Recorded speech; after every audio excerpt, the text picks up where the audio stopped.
Thank you very much, Chairman of tonight's proceedings, Mr. Ralph Maraj.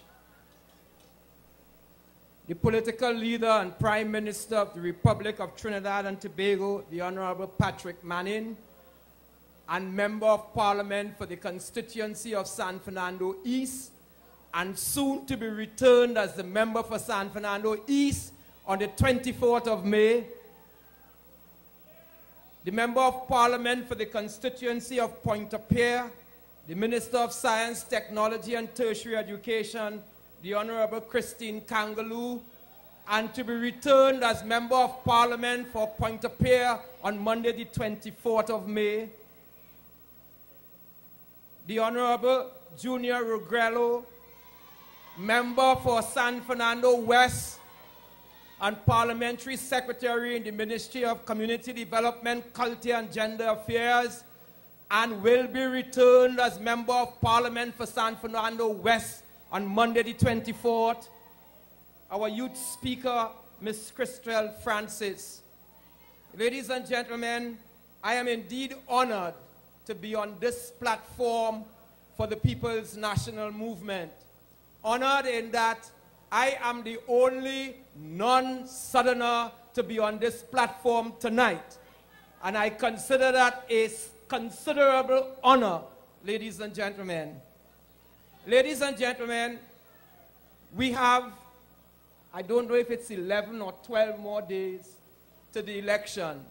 It depends on how you count it. How many days we have. The point is, over the next few days, it is quite clear that those who are opposed to us will be coming to you to indicate to you that you should not return us into government because of one issue, the issue of crime. Last week in Point 40, I said to the audience that you can expect in the not too distant future that they will be coming to you from all angles, whether it's on the radio, whether it's on television, whether it's the newspaper, indicating that crime is the issue for which you must make a decision on us on. And I said then, and as I'm going to say tonight, that this election is not a single issue election, and I will give you the reasons why crime will not be the issue that will determine the outcome of this election. But let me put it in a context. Your PNM government has taken a decision as early as 2000 to take Trinidad and Tobago to a developed society by 2020. When that decision was taken in 2000, we were in opposition. When we came into government in 2002, we made that vision government policy. The fundamental objective of Vision 2020, ladies and gentlemen, is develop society on or before 2020, with the purpose to improve the quality of life and standard of living of all of our citizens comparable to what exists in developed societies. Every single one of you have had some experience with a developed society. Some of you may have lived in a developed society for some years. Some of you may have visited a developed society. Some of you have family and friends who live in a developed society. And if none of that, you would have experienced a developed society either by way of television or the movies. And one of the things that impress you about developed societies is the quality of life, the standard of living, where the citizens live, the quality of housing, the quality of state buildings, etc.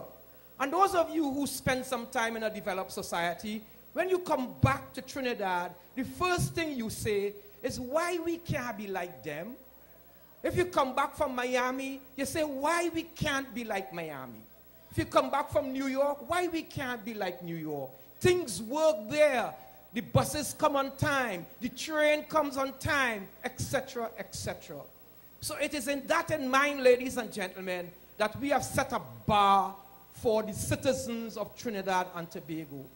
And we know, ladies and gentlemen, in developed societies, the level of crime and violence is nothing like what we experience in this country. So your government, given that commitment, decided what must we do to bring the levels of crime and violence to what obtains in developed societies. But in doing that, it was necessary for us to determine what are the major causes of crime. Ladies and gentlemen, permit me to read from a document called Crime, Violence and Development, Trends, Cost and Policy Options in the Caribbean, a joint report by the United Nations Office on Drugs and Crime and the Latin America and Caribbean region of the World Bank, March 2007. And I just quote in some parts. Quote, crime and violence presents one of the paramount challenges to development in the Caribbean. Let me repeat. Crime and violence presents one of the paramount challenges to development in the Caribbean. Next quote. Several factors which cut across the diverse countries of the region heighten their vulnerability to crime and violence. Primarily among these is the region's vulnerability to drug trafficking. Wedged between the world's source of cocaine to the south and its primary consumer markets to the north, the Caribbean is the transit point for a torrent of narcotics.